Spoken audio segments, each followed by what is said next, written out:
D.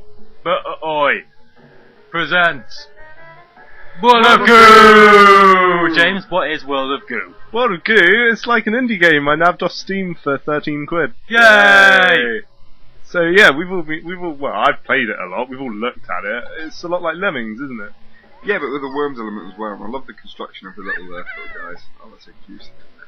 And I just love the art style. It's kind of like Tim Burton, Tim Schafer. Yeah, a bit wonky, a bit weird, I like it.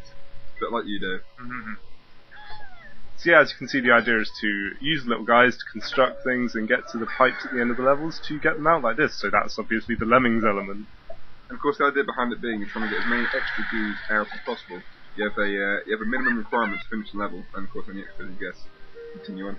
The game's basically based around a sort of map thing like one of these, and there's 5 of these maps? Yeah, there's 5 maps, each with loads of levels, and one of the main things is there's so much variety per level. Like here I'm facing a tumbler, but it's like the only time you ever do it in the game.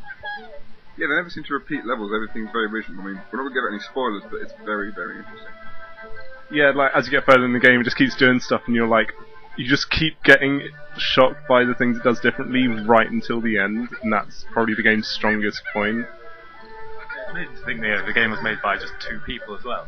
Yeah, I mean, it's like Braid. All these games are appearing that are made by a handful of people, and they're better than the stuff that's made by like 50 people and on store shelves. Yeah, hopefully the industry will start leaning towards these sort of indie companies to look at sort of fresh ideas and new games, which is what they do really well. And see, here's another bit. I'm using these goos. I have to use the wind, but this is the only time I'll ever do. Oh! Oh, James, you failed. That's pathetic. Oh, why would you do that? Ooh, what's this, James?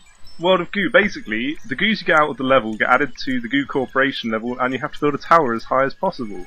Sort of like a free-form sort of playground type thing. Yeah, but I think this is the ultimate aim of the game, to get as high as possible, and of course when you get bored you just topple a big tower like this. That's good fun. You didn't do that by accident. Shut up. So yeah, unfortunately the European release is delayed, but buy it when you can. Yeah, it's been well worth it.